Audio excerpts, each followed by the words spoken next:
जय महाराष्ट्राच्या अमरावती जिल्हा प्रतिनिधींचा पुरस्कार देऊन सन्मान भारतरत्न डॉक्टर बाबासाहेब आंबेडकर यांनी सुरू केलेल्या मुकनायक वर्तमानपत्राला 104 वर्ष पूर्ण झाल्याने अमरावतीमध्ये पहिल्यांदाच मुकनायक पुरस्कार सन्मान सोहळ्याचं आयोजन करण्यात आलं होतं।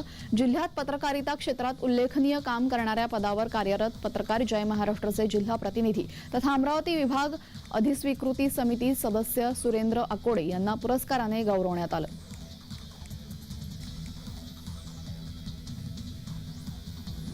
मराठा समाजाला कुणबी प्रमाणपत्राचं वाटप करून राज्य सरकारने ओबीसीच्या सवलतीबाबतचा अध्यादेश दिल्याने महाराष्ट्रामध्ये ओबीसी समाज आक्रमक झाला। त्याच पार्श्वभूमीवर धाराशिव जिल्ह्यामध्ये उमरगा येथे ओबीसी बांधवांनी भव्य मोर्चाचं आयोजन केलं। या मोर्चामध्ये ओबीसीतील सर्व जाती धर्माच्या लोकांचा सहभाग होता।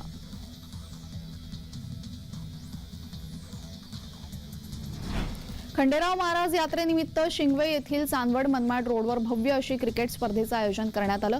या सामन्यामध्ये प्रथम पारितोषिक 11,000 रुपयांचं आहे। जिल्ह्यातील नामवंत क्रिकेटपटूंनी या स्पर्धेमध्ये सहभाग घेतला।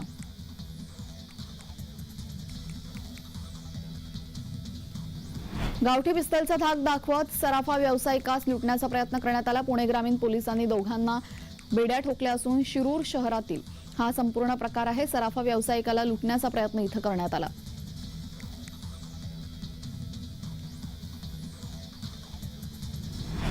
मराठा आरक्षणाच्या अधिसूचनेनंतर पहिल्यांदाच अहमदनगरमध्ये छगन भुजबळ यांच्या नेतृत्वाखाली एल्गार मेळावा पार पडणार।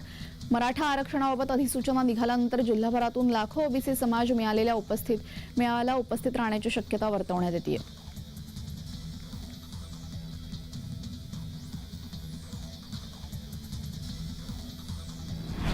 वाशिम शहरातील अकोला नाका परिसरात असलेले नगरपालिकेचे व्यापारी संकुलामधील दुकान मालकांनी नगरपालिकेचे 7.5 कोटी रुपये थकवले असून पालिकेने अनेक वेळा सूचना देऊन सुद्धा दुकानावर थकीत रकमेचा भरणा करत नसल्याने नगरपालिकेच्या वतीने 16 दुकानांना सील लावलं।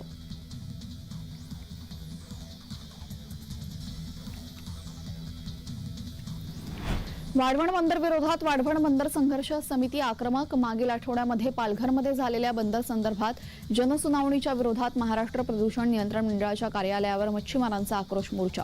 जनसुनावणी घटनाबाह्य पद्धतीने घेतल्याचा स्थानिक मच्छीमारांचा आरोप।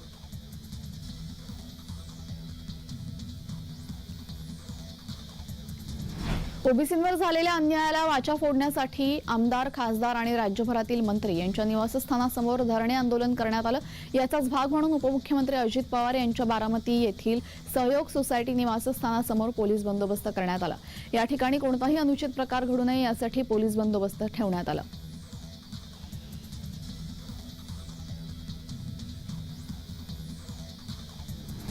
सातत्याने हिंदू समाजावर होणाऱ्या अन्यायाविरोधात हिंदू समाज आता पेटून उठला असून हल्ले थांबावेत अशी मागणी करण्यात आली। समाजात तेढ निर्माण करणाऱ्यांना अटक करून त्यांना कडक शासन व्हावे अशी मागणी लावून धरत अक्कलकोट बंदची हाक समस्त सकल हिंदू समाजाने दिली आहे।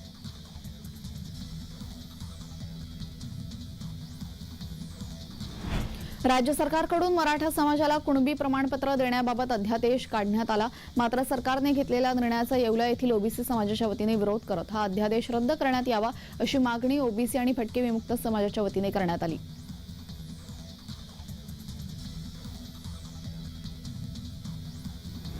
महागाव तालुक्यातील प्रभारी आरोग्य अधिकारी एसीबीच्या जाळ्यात अडकलाय। डॉक्टर नरेंद्र आडे असं या अधिकाऱ्याचं नाव असून त्यांच्यावर एसीबी कारवाई करण्यात आली। आडे यांना लाच घेताना एसीबीने रंगेहात पकडलं। मावळ येथील अंगणसेविका भरणीसाठी 20,000 रुपयांची मागणी त्यांनी यावेळेस केली होती।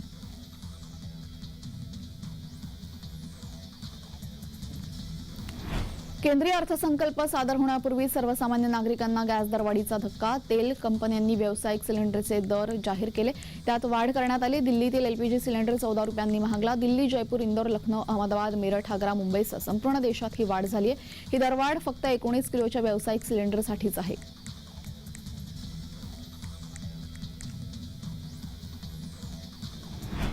नालासोपारा येथील धनीमबाग परिसरामध्ये पार्किंगमध्ये आग लागली। तिथे उभी असलेली 7 वाहने राख झाली। केमिकलने भरलेला ट्रकही पार्किंगमध्ये उभा होता, त्यालाच आग लागली। आग आटोक्यात आणण्यासाठी अग्निशामक दलाने तात्काळ घटनास्थळी धाव घेतली। कोणतीही दुखापत झाला नसल्याचं वृत्त समोर आलेले। आगीचं कारण अद्याप समजू शकलेलं नाहीये।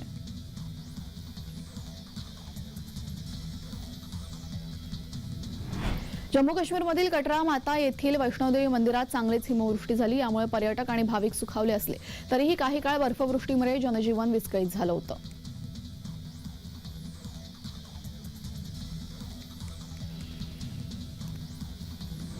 केदारनाथमध्येही बुधवारपासून बर्फवृष्टी होतीये। केदारनाथ धाम बर्फाच्या चादरीने झाकलं गेलेलं आहे। इथे येणारे भाविक आणि पर्यटक या बर्फवृष्टीचा आनंद घेत आहेत।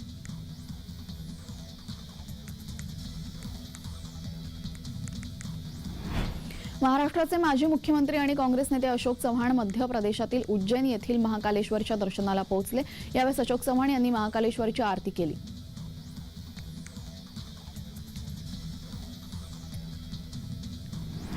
लेह लडाखमधील डोंगराळ भागात पुन्हा एकदा चीनच्या सैनिकांनी घुसखोरी केल्याचं समोर आलं। चीनच्या पीपल्स लिबरेशन आर्मी जवानांनी भारतीय मेंढपाळांना अडवण्याचा प्रयत्न केला। यावेळेस हाणामारी आणि बाचाबाची झाल्याचं समोर आलं। निशस्त्र असलेल्या भारतीयांनी मेंढपाळांची चीनी सैनिकांना धडा शिकवला। या प्रकरणाचा व्हिडिओ सध्या समाज माध्यमात चांगलाच व्हायरल होतोय।